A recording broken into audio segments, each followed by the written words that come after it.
huko mtakula. Leta huyo kijana hapa. Hebu mlete hapa. Leta hapa. Hello everyone and welcome back to Havana Media, having a new week. How was your weekend? And remember, this is where we bring you the real stories that affect ordinary people across Africa. If you're new here, don't forget to subscribe, like and share, because today's story is one that has touched the hearts of teachers, parents and students across Kenya. Today I want us to go to Lugari Constituency, where a dark cloud has fallen over the community. Fear, anger and grief now fill the air after the mysterious killing of Simon Shange, who was the respected principal of Munyuki Secondary School. Of course, it started as whispers and then came the shock. The news that Mr. Shange had been found dead under unclear circumstances. A man known for his discipline, calm leadership, and also love for his student. Rest in peace. Gone too soon. As the story spread, the residents could not hold back their pain, because over the weekend, hundreds of teachers, parents, and students took to the streets of Lugari town. They marched holding placards that read, "Teachers' lives matters," and also "Justice for Shange." They sang songs of mourning. They carried photos of the late principal, Shange. Some cried openly, saying they could no longer stay silent, because to them, this was not just about one man. It was about the growing fear that teachers are being targeted. Then one teacher said, "We teach children to love, not to hate. But now we are living in fear of our own lives." Now residents accuse local leaders of doing little, and some even suspect that people in power may be protecting the killers. Mimi mwenyewe nimeshika simu nikapigia OCS Lumakanda. Kaambia OCS Lumakanda, was a report made? Security yake ndio. Security yake akuje. OCS Lumakanda. Wewe wajana ndio bwana. Anaitwa Kwendo. Akaniambia wacha nitaangalia kama, nikaambia Kwendo, you are playing around with fire. Jana usiku. Yes. You are playing around with fire. Angalia kwa hiyo report na uniambie saa hii. Akanipigia saa 6 usiku. Nikapigia county commissioner wa Kakamega. Nikaambia county commissioner, peleka county DCI waanze uchunguzi mara moja. Huyu jamaa apatikane dead or alive. Mimi mwenyewe usiku county commissioner nikampatia instruction. Mimi si mtu mdogo. Yes. Na mchezo sitapenda mchezo. Tosha Simba.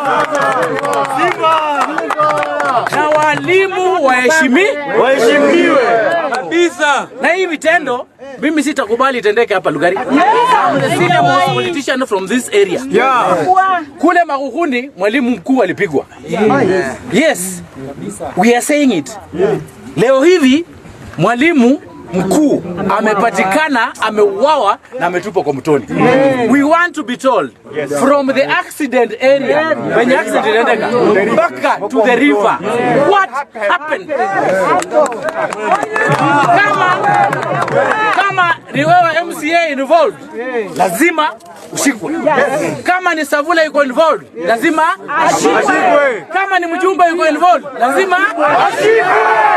Kama ni involved, lazima ashikwe. Tunakubaliana hapo? No one is above the law. This is a murder case and we must do justice to the family. That is the only way. Anyone who is involved must be arrested. Many of them say that the murder could be linked to a political intimidation, and others believe it was meant to silence teachers who speak out about corruption, school mismanagement, or even politics in education. Now, the silence from authorities has only made things worse. Why? Because police promised investigation, but weeks later, no one has been arrested. Families and teachers now feel abandoned, like their pain doesn't even matter. In one heartbreaking moment, Mr. Shange's colleagues gathered at the school compound. They stood in a circle, heads bowed, in silent prayer. Some teachers even held candles. Others placed flowers on his deck, which still had chalks and lesson notes from his last class. The mood was heavy. You could feel the anger, the loss and the fear, because this tragedy has gone beyond one school. It has sent shockwaves across the entire education community in Western Kenya. Some teachers in nearby schools have even asked for transfers because they fear that standing up to local politicians or refusing to bend to illegal demands might cost them their lives. What about the parents? The parents are also scared because they ask, if a respected principal can be killed just like that, then who is safe? Civil rights groups have now joined the call for justice. The Kenyan National Union of Teachers, NAT, and the Kenya Secondary Schools Heads Association have demanded quick action from the government. They want a full investigation and protection for educators across the entire nation. One union leader said, "Teachers are not politicians. They are servants of the community. We cannot allow intimidation and murder to silence our classrooms." But on the ground, the fear remains. People whisper names, make quiet phone calls, and avoid talking too much. And many believe this killing was a warning, a message to anyone who dares question local power. Wacha niwaambie, kama mnijui,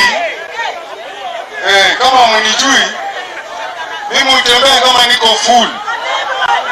Mimi utembea kama niko full. Nawatembeza. Kama mnataka kiboko mtakula.